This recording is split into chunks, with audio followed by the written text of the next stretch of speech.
had an opportunity to go to Gujarat in 2005. This report that I am talking about, all this was happening in 2004 and 2005. And we discovered something called eGram, and we realized that whatever we were writing in our report in 2004 and 5, Gujarat had actually achieved in 2003.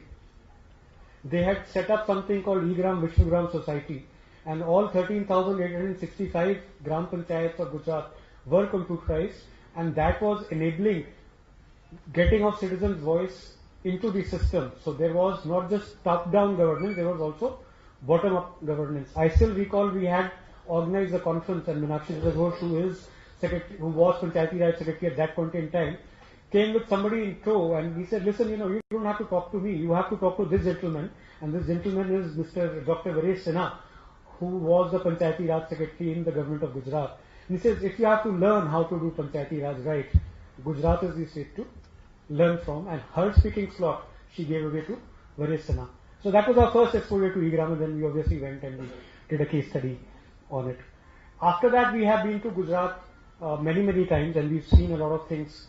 For example, I'm good at anecdotes. We went to this big hospital in Gujarat, and there was this big queue of people, who had come from rural Gujarat and for treatment to Ahmedabad. And I saw they were carrying no papers. So we asked them that, everywhere else you go, everyone's carrying a big medical file. Why are you not carrying any papers? They said that, when we go to the district, all our medical records have already reached this hospital. So if you're talking about health wards, which Google and Microsoft talk about today, Gujarat was doing that in 2005. Not only that, which medicine is about to expire, which is available in which hospital, which X-ray machine is available, which CT scan, this is all a common resource. So just the money that they're saving on health is phenomenal, and the kind of efficiency that they brought in. One of the key reforms that Mr. Modi brought in when he became the chief minister, he realized that electricity was a big problem. And he said that why don't we do a simple thing? Can we, separate out the feeders for the agricultural purposes and the household purposes? And all his bureaucracy kind of threw up their hands, said, this is not possible, this is not feasible, this has never happened before, this cannot happen. At a mere investment of 1200 crores, he was able to achieve it, and they have 24/7 power supply in 100% of the villages by this One Share Act. So if you look at what is it that sets apart Modinomics?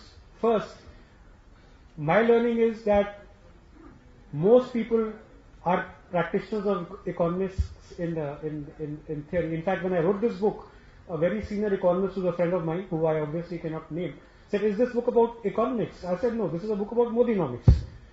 And it's targeted at economists.